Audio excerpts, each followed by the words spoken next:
اس کا اور اس کا بھلا کیا موازنہ، اور میں پیداوار تھا اس گندے ماحول کی، اور ستارہ بھابی اس ماحول کی۔ محبت ہوئی بھی تو کہاں، جہاں مطابقت کا میل کا کوئی تصور ہی نہ تھا، جہاں رضامندی کا سوال ہی نہ اٹھتا تھا۔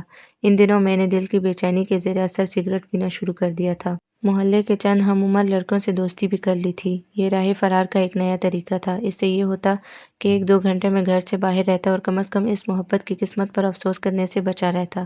تسنیم بیگم کی حالت دن بدن خراب ہوتی رہی۔ ان کی فطرت اب بہت بدل گئی تھی۔ وہ غصہ اور اکڑ پن کہیں کھو چکا تھا۔ اب تو وہ اپنے پوتی یا پوتے کا چہرہ دیکھنے کو زندہ تھی، اور ان کا یہ خواب بہت ہی جلد تعبیر بن کر ان کے سامنے کھڑا ہو گیا۔ ستارہ بھابی ایک پیارے سے بیٹے کی ماں بن چکی تھی۔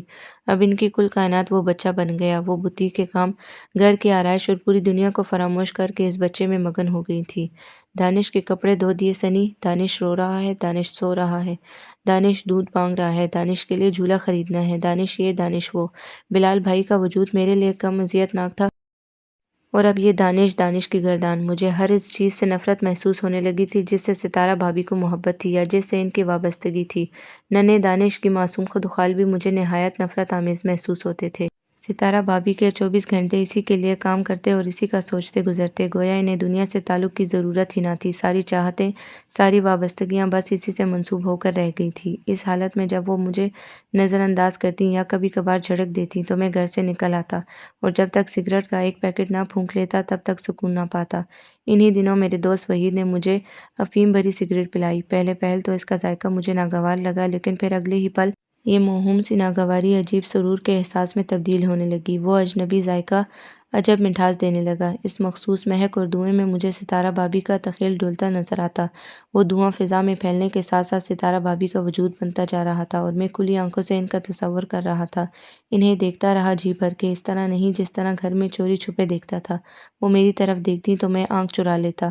اب مجھے افیم کی عادت ہو گئی تھی۔ افیم کی ایک سگریٹ ستارہ بھابی اور میرے مابین ایک دریچے کی حیثیت رکھتی تھی۔ ایک کش کے ساتھ ہی وہ دریچہ واہ ہو جاتا اور میں ستارہ کو دیکھ سکتا، تصور میں ان سے باتیں کرتا، ان کا لمس محسوس کرتا۔ بلال منزل کی رنگ بدلتی زندگی کا بھی میں حصہ تھا۔ کتنے عرصے سے یہ میری پناہ گاہ تھی۔ بچپن میں یہاں آیا تھا اور یہیں جوان ہوا تھا، یہیں سارے طور طریقے سیکھے تھے، یہی محبت کی بھول بھلائیوں میں کھویا تھا، یہیں رہ کر خواہشوں کے جال مجھ پر تن کے کپڑوں کی مانند تنگ ہوئے تھے۔ ان دنوں بلال منزل پر ایک اور رنگ آیا، سوگواری کا رنگ۔ اس رات تسنیم بیگم پر شدید دل کا دورہ پڑا جو ان کی جان لے کر ٹلا۔ وہ اپنے بچوں کو چھوڑ کر ہمیشہ ہمیشہ کے لیے اس دار فانی سے کوچ کر گئی۔ ان کے جانے کا دکھ سبھی کو تھا، مجھے بھی، کہ جو اس گھر کا ملازم ہونے کے باوجود بھی ایک فرد کی طرح تھا۔ ان کے جانے کے بعد گھر بہت سونا ہو گیا۔ طلال بھائی بزنس ایڈمنسٹریشن کے سلسلے میں ملک سے باہر جا رہے تھے، اور سننے میں آیا کہ بلال بھائی بھی 1 ماہ بعد آ کر ستارہ بھابی اور دانش کو اپنے ساتھ دبئی لے جائیں گے۔ بلال منزل کو فروغ کرنے کا سوچا گیا، اور پہناوا بوتیک ستارہ بھابی دبئی شفٹ کرنا چاہتی تھی۔ باقی رہ گیا میں تو ایک ملازم تھا، ایک حقیر غلام۔ کاش میں ان کے گھر کا فرد ہوتا جسے وہ اپنے ساتھ لے جاتیں، یا پھر ان کی بوتیک کا کوئی کپڑا جسے وہ ضائع نہ کرتیں، اور کچھ نہیں تو ان کے گھر کا فرنیچر یا کوئی سامان جسے جانے سے پہلے وہ کسی محفوظ ہاتھ میں تو دے جاتیں۔ لیکن افسوس، میں ان میں سے کچھ بھی نہ تھا۔ میں تو وہ نوکر تھا جس نے اپنی نوکری کی تھی اور اس کے بدلے تنخواہ لی تھی، برتن دھونے، صفائی کرنے اور کھانا بنانے کا معاوضہ لیا تھا۔ لیکن اس تنخواہ، اس معاوضے کا کیا جو میں نے محبت کے بدلے میں مانگنی تھی، ان گنت خوابوں خواہشوں کے لیے مانگنی تھی، کتنی ہی مضطرب صبحوں اور شاموں کے لیے مانگنی تھی۔ بوتیک کی اور گھر کی پیکنگ شروع ہو چکی تھی، سامان سمیٹے جا رہے تھے۔ اس دن ستارہ بھابی میرے پاس آئیں اور مجھ سے مخاطب ہوئیں۔ سنی، ایک بات پوچھوں؟ یہاں سے کام چھوڑ کر تم کہاں جاؤ گے؟ کسی دوسرے گھر میں یا پھر کسی اور جگہ؟ آج پہلی بار ان کے جملے کی نوعیت نے مجھے احساس دلایا کہ میری حیثیت کیا ہے۔ میری آنکھیں نہ چاہتے ہوئے بھی نم ہو گئیں۔ میں نے تو کبھی سوچا بھی نہ تھا کہ یہاں سے چھوڑ کے کہیں جاؤں گا۔ میری آواز روحان سی تھی۔ وہ میرے قریب آئیں اور مسکرا کر میری آنکھوں میں دیکھنے لگیں۔ اگر بات کسی قریبی شہر کی ہوتی تو سنی، تو میں تم کو ضرور اپنے ساتھ لے جاتی، لیکن ابھی تو یہ ممکن نہیں ہے نا۔ میں آپ کے بنا نہیں رہ سکوں گا۔ یہ جملہ سراسر میری محبت کے اظہار کا عکاس تھا، لیکن ستارہ بھابی نے اسے بھی معمولی ہی جانا۔ تو ہم کیا رہ پائیں گے؟ ہمیں بھی تو کتنی عادت ہو گئی ہے تیری پگلے، یہ تم کیا جانو، کتنا سکھ، کتنی آسانی دی ہے تم نے ہمیں۔ میں تمہیں اپنا نمبر دیتی جاؤں گی، کبھی کبھار فون تو کر سکو گے نا؟ وہ بہت پیار سے بولی۔ اب میں اپنی آنکھوں پر قابو نہ پا سکا اور دل کھول کر رو دیا۔ وہ کتنی دیر تک میرے بالوں میں اپنے ہاتھ پھیر کر مجھے چپ کراتی رہیں۔ میں چاہ کر بھی ایک مرتبہ بھی نہ کہہ سکا کہ مجھے آپ سے محبت ہے۔ ہاں ستارہ بھابی، میرے دل کی ہر دھڑکن سے پوچھیے، میرے دل، میری سانسوں سے، میں نے تقدیر سے صرف اور صرف آپ کو مانگا ہے۔ اس رات میں نے بہت نشہ کیا۔ میں اپنے آپ کو نشے کے پردے میں غرق کر کے ستارہ سے جدا ہونے کے احساس کو ختم کرنا چاہتا تھا۔ پہلے کچھ بھی تھا وہ میری آنکھوں کے سامنے تو تھی، میں انہیں دیکھ تو سکتا تھا، ان کے اور میرے مابین کوئی فاصلہ تو نہ تھا، اور اب یہ صدیوں زندگیوں پر محیط فاصلے، رکاوٹیں۔ تمام رات میں افیم پی کر جب گھر آیا تو مجھے دنیا کی کوئی خبر نہ تھی۔ میں بے ہوش ہو کر سو گیا۔ اگلی صبح جدائی کی صبح تھی۔ بلال بھائی ستارہ بھابھی کو ہمیشہ ہمیشہ کے لیے مجھ سے دور لے جا رہے تھے۔ ایئرپورٹ کی طرف جانے والی کار میں سامان رکھنے کے بعد ستارہ بھابھی میرے پاس آئیں اور بولی، تم بھی اپنا سامان سمیٹ لو سنی، اور آج ہی اپنے گاؤں چلے جاؤ، اور ہاں یہ لو میری طرف سے۔ وہ ایک سبز لفافہ میری طرف بڑھاتے ہوئے بولی، یہ تمہاری محبت، تمہاری خدمت کی قیمت نہیں، ہمارا پیار ہے، اسے رکھ لو۔ انہوں نے اس لفافے کو میرے ہاتھ میں تھما دیا۔ میں اس وقت بھی کچھ نہ کہہ سکا کہ اب کچھ کہنے کا کوئی فائدہ نہ تھا، اب وقت گزر چکا تھا۔ وہ گاڑی میں بیٹھی اور گاڑی چلنے لگی۔ وہ گئی دور، بہت دور۔ اس دن اسی وقت میں بلال منزل سے نکلا، بنا کسی سامان کے، صرف سگریٹ کا پیکٹ اٹھائے، اور سامان اٹھاتا بھی تو کیا اٹھاتا؟ اس گھر کی چار دیواری میں میری ناکام محبت، میرے عشق لاحاصل کی کتنی بے رونق شامیں، کتنے خوابیدہ لمحے دفن تھے، کتنے خواب، کتنے ارمان پوشیدہ تھے۔ میں کس کس کو اپنے ساتھ لیتا؟ میں سگریٹ پیتا رہا، اپنے غم کو دھوئیں میں اڑاتا رہا، اپنے عشق لاحاصل کی قسمت پر آنسو بہاتے بہاتے میں ایک شاہراہ پر آ گیا جہاں میرے جیسے اور کتنے ہی بد نصیب اپنے آپ کو نشے میں غرق کیے لیٹے تھے۔ وہ لوگ مجھے بہت اپنے، بہت قریبی لگے۔ میں بھی وہیں کہیں بیٹھ گیا اور ایک نئی سگریٹ سلگا لی۔ سگریٹ جلتی رہی، نشہ میرے رگوں پہ میں اترتا رہا۔ ستارہ کا تخیل سگریٹ کی دھوئیں کے ساتھ اترنے لگا۔ زندگی ایک نیا موڑ لینے لگی، عشق ایک نئے مقام پر پہنچنے لگا، بندگی بننے لگی۔ یہاں بیٹھے ہر میرے جیسے نشہ کرنے والے کے پاس ایک کہانی ہے، ایک محبت ہے، ایک ستارہ ہے، اور اسی محبت کی ناکامی اور اسی عشق کے لاحاصل ہونے کے باعث ایک سگریٹ ہے، اور اس سگریٹ کے دھوئیں میں ایک تخیل ہے۔ لوگوں کے نزدیک نشہ موت ہے، لیکن ہم جیسے ناکام لوگوں کے نزدیک ہوش میں رہ کر اپنی ناکامی کا تصور کرنا موت ہے، اور ہوش سے بیگانہ ہو کر اپنے صنم کا تصور کر کے اسے پوجنا زندگی۔ آج سے میں زندہ رہنے لگا تھا۔ آپ کو یہ ناول کیسا لگا؟ کمنٹس میں اپنی رائے ضرور دیں۔ ہمارے چینل کو سبسکرائب کریں، لائک کریں، شیئر کریں۔